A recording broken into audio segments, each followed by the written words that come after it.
कहानी को पूरी देखिए, कुछ अलग ही लेवल का मजा आएगा। अगर कहानी अच्छी लगे तो चैनल को सब्सक्राइब कर लेना। तो चलो अब कहानी को शुरू करते हैं। एक शहर में अनिकेत नाम का एक पेंटर रहता था। उसे पुरानी और वीरान जगहों पर जाकर पेंटिंग बनाना पसंद था। एक बार वो एक पुराने टूटे फूटे घर की पेंटिंग बनाने गया। घर इतना डरावना था कि लोग उसे भूतिया घर कहते थे। अनिकेत को इन बातों पर यकीन नहीं था। वो दोपहर के समय अपनी पेंटिंग शुरू करने लगा। जैसे जैसे वो पेंटिंग कर रहा था, उसे लगा कि घर की दीवारें उसे घूर रही हैं। उसकी पेंटिंग में उसने उस घर का मुख्य दरवाजा, खिड़कियां और एक पुरानी सी सीढ़ी बनाई। लेकिन एक चीज थी जो पेंटिंग में अधूरी थी, घर की छत। जब भी वो छत बनाने की कोशिश करता, उसके हाथ कांपने लगते। शाम होने लगी और आसमान में सूरज ढल गया। अनिकेत ने सोचा कि वो कल वापस आकर इसे पूरा करेगा। जब वो जाने लगा तो उसने देखा कि पेंटिंग की अधूरी छत अपने आप बनती जा रही है। वो डर गया, लेकिन उसने सोचा कि शायद ये उसकी कल्पना है। अगली सुबह अनिकेत वापस उसी जगह गया। उसने अपनी पेंटिंग को देखा तो उसके होश उड़ गए, क्योंकि पेंटिंग की छत पूरी हो चुकी थी, लेकिन छत पर एक डरावनी आकृति बनी हुई थी जो किसी महिला जैसी लग रही थी। उसके बाल बिखरे हुए थे और उसकी आंखें खाली थीं। तभी उसे अपने पीछे किसी के होने का एहसास हुआ। उसने मुड़कर देखा तो ठीक वैसी ही एक महिला उस घर की छत से उसे देख रही थी जैसी उसने पेंटिंग में देखी थी। महिला ने धीरे धीरे हाथ उठाकर उसे अंदर बुलाया। अनिकेत का दिल जोर से धड़कने लगा। वो वहां से भाग निकला और कभी उस घर के पास वापस नहीं गया। कहते हैं कि आज भी उस पुराने घर में वो महिला रहती है। वो हर उस व्यक्ति को अपनी तरफ बुलाती है जो उसकी अधूरी कहानी को पूरा करने की कोशिश करता है। और उसकी पेंटिंग, जिस पर उसकी डरावनी तस्वीर बनी है, आज भी उस वीरान घर में मौजूद है, जो किसी के भी वहां आने का इंतजार कर रही है। कहानी का पहला पार्ट समाप्त हुआ। अगर आप चाहते हैं कि यहाँ भूतिया औरत कैसे बनी और उसे पेंटिंग वालों से नफरत क्यों है, यह सब वीडियो के पार्ट 2 में देखेंगे। पार्ट 2 देखने के लिए हमें सब्सक्राइब करें। कहानी का दूसरा भाग, अधूरी तस्वीर का राज। और वहां भूतिया पेंटर बाली क्यों बनी, चलो जानते हैं। अनिकेत उस भयावह रात के बाद कई दिनों तक सदमे में रहा। उस वीरान घर और छत पर खड़ी उस औरत का चेहरा उसकी आंखों के सामने से हट ही नहीं रहा था। उसने पेंटिंग बनाना लगभग छोड़ ही दिया था, लेकिन उसके अंदर का कलाकार उसे बेचैन कर रहा था। वो जानना चाहता था कि उस घर में ऐसा क्या राज दफन है और उस औरत की अधूरी कहानी क्या है। एक रात अनिकेत ने हिम्मत जुटाई और शहर के सबसे पुराने पुस्तकालय की ओर चल पड़ा। वो उस वीरान घर के बारे में जानकारी इकट्ठा करना चाहता था। घंटों पुराने दस्तावेज और अखबारों की धूल फांकने के बाद उसे एक पुरानी डायरी मिली। ये डायरी उसी घर में रहने वाली एक महिला की थी जिसका नाम अनामिका था। डायरी पढ़ते पढ़ते अनिकेत के रोंगटे खड़े हो गए। अनामिका एक बेहद खूबसूरत और प्रतिभाशाली चित्रकार थी।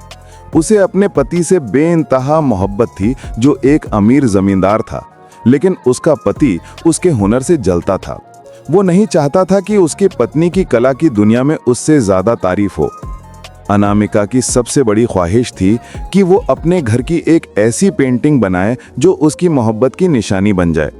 उसने घर की एक बड़ी सी तस्वीर बनानी शुरू की, जिसमें उसने अपने और अपने पति के भविष्य के सुनहरे सपनों के रंग भरे थे। लेकिन जिस दिन वो अपनी पेंटिंग की छत को पूरा करने वाली थी, उसी दिन उसके पति ने जलन और गुस्से में आकर उसे उसी छत से नीचे धकेल दिया। उसके बाद उसकी मौत हो गई।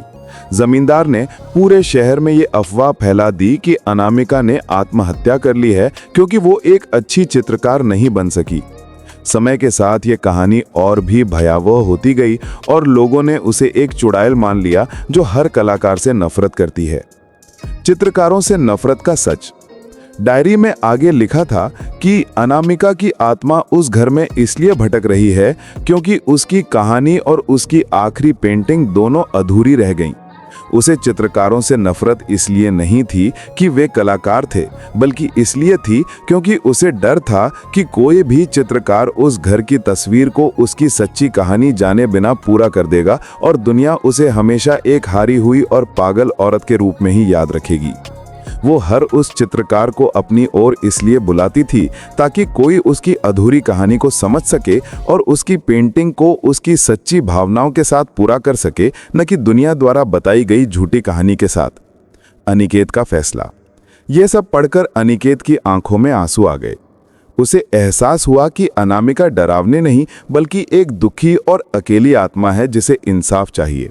उसने फैसला किया कि वो अनामिका की अधूरी पेंटिंग को पूरा करेगा।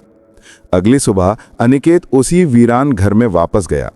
इस बार उसके दिल में डर नहीं बल्कि अनामिका के लिए सहानुभूति थी। वो उसी कमरे में गया जहां उसकी पेंटिंग रखी थी। उसने देखा कि पेंटिंग में बनी अनामिका की तस्वीर अब उतनी डरावनी नहीं लग रही थी, बल्कि उसकी खाली आंखों में एक उम्मीद की किरण दिखाई दे रही थी। अनिकेत ने अपना कैनवस उठाया और उस अधूरी छत को बनाना शुरू किया। उसने छत को लाल और सुनहरे रंगों से रंगा जो अनामिका के प्यार और सपनों का प्रतीक था। जैसे ही उसने पेंटिंग पूरी की, घर की दीवारों से एक ठंडी हवा का झोंका आया और एक शांत और मधुर आवाज ने कहा, धन्यवाद। अनिकेत ने मुड़कर देखा तो छत पर खड़ी अनामिका की आत्मा मुस्कुरा रही थी। उसके बिखरे बाल अब संवर चुके थे और उसकी आंखों में अब खालीपन की जगह शांति थी। धीरे धीरे उसका शरीर एक सुनहरी रोशनी में बदलने लगा और हवा में विलीन हो गया। उस दिन के बाद वो घर फिर कभी भूतिया नहीं कहलाया।